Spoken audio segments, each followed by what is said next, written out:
சென்னை ஆளுநர் மாளிகையில் நடைபெற்ற பொங்கல் விழா கண்கவர் கலை நிகழ்ச்சிகளுடன் களை கட்டியது. திமுக மற்றும் அதன் தோழமை கட்சிகள் நிகழ்ச்சியை புறக்கணித்த நிலையில் இபிஎஸ் மற்றும் ஓபிஎஸ் விழாவில் பங்கேற்றனர்.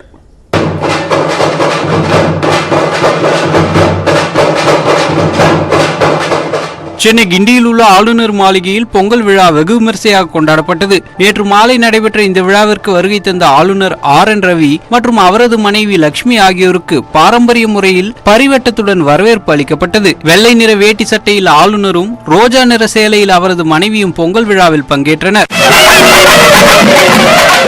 விழா நடைபெறும் இடத்திற்கு வருகை தந்த ஆளுநர் RN ரவி விருந்தினர்களை வரவேற்று பொங்கல் வாழ்த்துக்களை பரிமாறிக்கொண்டார். பின்னர் பொங்கல் வைக்கும் இடத்திற்கு சென்ற ஆளுநரும் அவரது மனைவியும் புத்தரிசியை பானையில் போட்டு பொங்கல் விழாவை சிறப்பித்தனர். அதனைத் தொடர்ந்து தமிழ்தாய் வாழ்த்துடன் பொங்கல் கலை நிகழ்ச்சிகள் தொடங்கின. திமுக மற்றும் அதன் தோழமை கட்சிகள் ஆளுநர் மாளிகையில் பொங்கல் விழாவை புறக்கணித்த நிலையில் அதிமுக இடைக்கால பொதுச் செயலாளர் எடப்பாடி பழனிசாமி மற்றும் முன்னாள் முதலமைச்சர் O பன்னீர்செல்வம் உள்ளிட்டோர் நிகழ்ச்சியில் பங்கேற்றனர். நாதஸ்வர மங்கள இசை நிகழ்ச்சியுடன் தொடங்கிய கலை விழாவில் காவடி, கரகம் உள்ளிட்ட பல்வேறு நிகழ்ச்சிகளும் களை கட்டின.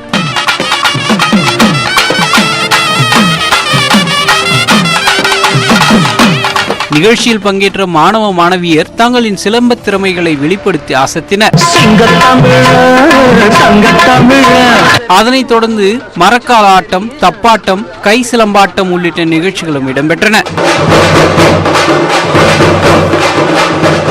கடைசியாக நடைபெற்ற காளியாட்டம் பார்வையாளர்களை வெகுவாக கவர்ந்தது.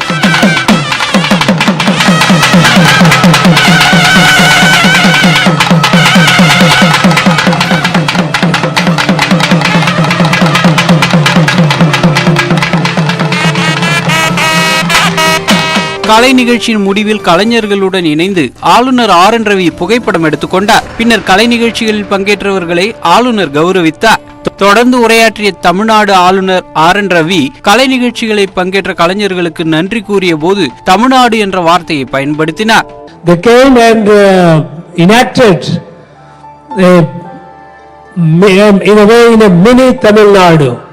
அதன் தொடர்ச்சியாக தேசிய கீதம் முழங்க நிகழ்ச்சி நிறைவடைந்தது. பின்னர் விருந்தினர்களுக்கு இரவு உணவு பரிமாறப்பட்டது.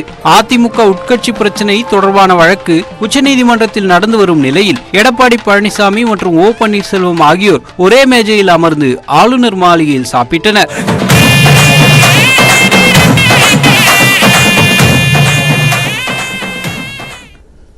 சோசியலிஸ்ட் தலைவரும் முன்னாள் மத்திய அமைச்சருமான சரத் யாதவ் உடல்நலக் குறைவால் காலமானார். அவரது மறைவுக்கு பிரதமர் நரேந்திர மோடி, முதலமைச்சர் M.K. ஸ்டாலின் உள்ளிட்டோர் இரங்கல் தெரிவித்துள்ளனர். 75 வயதான சரத் யாதவ் உடல்நலக் குறைவால் ஓய்வெடுத்து வந்த நிலையில் நேற்று மாலை திடீரென உடல்நிலை மோசமடைந்து குருகிராமில் உள்ள போர்டிஸ் மருத்துவமனையில் அனுமதிக்கப்பட்டார். அவருக்கு மருத்துவர்கள் தீவிர சிகிச்சை அளித்தனர். எனினும் சிகிச்சை பலனின்றி இரவு 10:19 மணி அளவில் உயிரிழந்தார். அதனைத் தொடர்ந்து டெல்லி ஷாத்தர்பூரில் உள்ள சரத் யாதவின் இல்லத்திற்கு அவரது உடல் எடுத்து வரப்பட்டது. சரத் யாதவின் உடலுக்கு உறவினர்கள் மற்றும் அரசியல் தலைவர்கள் அஞ்சலி செலுத்தி வருகின்றனர். தேச ஒற்றுமை நடைப்பயணம் மேற்கொண்டுள்ள ராகுல் காந்தியும் சரத் யாதவ் உடலுக்கு நேரில் அஞ்சலி செலுத்தினார்.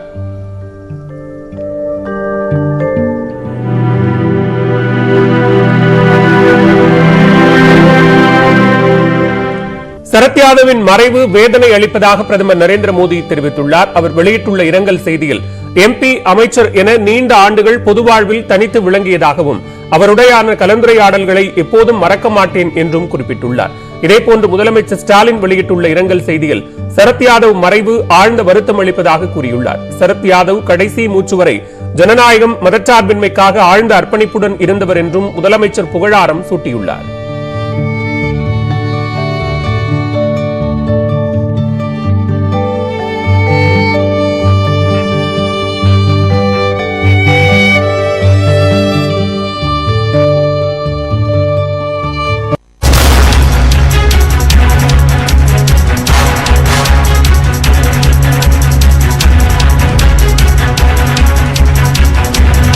தற்போதைய அண்மை செய்தியை பார்த்துக் கொண்டிருக்கிறோம். அரசு கல்லூரி பேராசிரியர்கள் தேர்வு முறையில் வெயிட்டேஜ் மதிப்பெண்கள் கிடையாது என போட்டித் தேர்வை நடத்தும் ஆசிரியர் தேர்வு வாரியம் முக்கியமானதொரு அறிவிப்பை வெளியிட்டிருக்கிறது. இது தொடர்பான அண்மை செய்தியை பார்த்துக் கொண்டிருக்கிறோம்.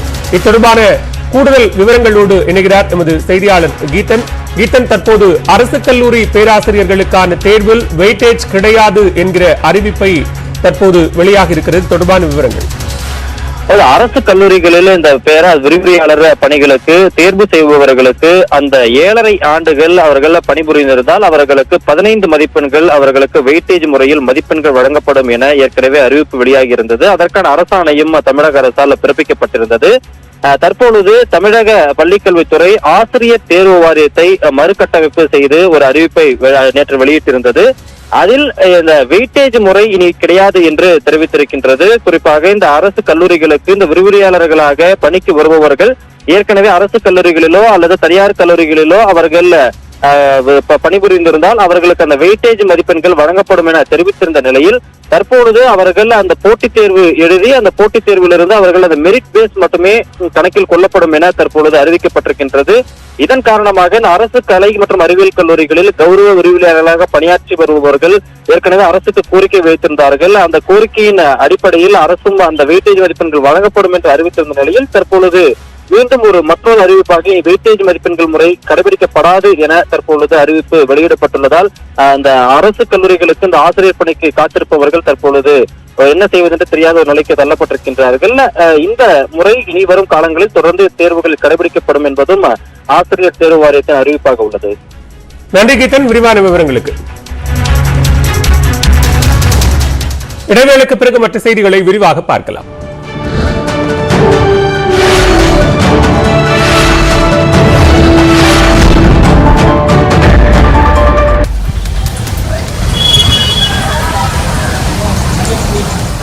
ஜனவரி மாதம் ஃபுல்லாக கொடுத்து சுற்றுலா பயணிகள் வெகுவாக சுற்றுலா பயணிகள் இதை ஆரோக்கியம் விசாரித்து செல்கின்றனர்.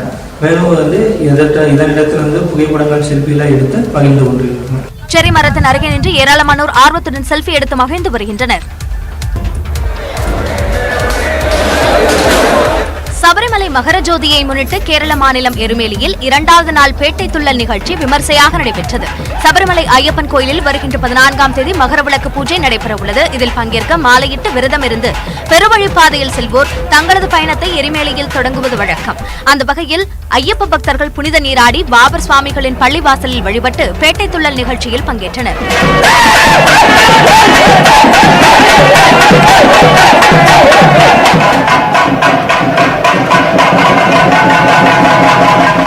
அனைவரும் சமம் என்பதை உணர்த்தும் வகையில் சிறியவர், பெரியவர், ஏழை, பணக்காரர் என்ற பாகுபாடின்றி ஐயப்ப பக்தர்கள் உட்பட அனைவரும் தங்களது முகம், உடல் மீது வண்ண வண்ண பொடிகளை பூசி கரும்புள்ளி செம்புள்ளி குத்திக் கொண்டு ஊர்வலமாக சென்றனர். சன்னிதானத்துக்கு போறதுக்காக அந்த ஐயப்பன் அந்த மகிழ்ச்சி வசந்த ஐயப்பனோட சேர்ந்து நாங்களும் பேட்டையாடி வாபரோட ஐயப்பனோட ஆடிப்பாடி சந்தோஷமா கொண்டாடி இந்த ஐயப்பன் பெருவழி யாத்திரை தொடங்க போறோம். சாமி சரணம். 3 நாட்கள் நடைபெறும் இந்த விழா வெள்ளிக்கிழமையுடன் நிறைவு பெறுகிறது.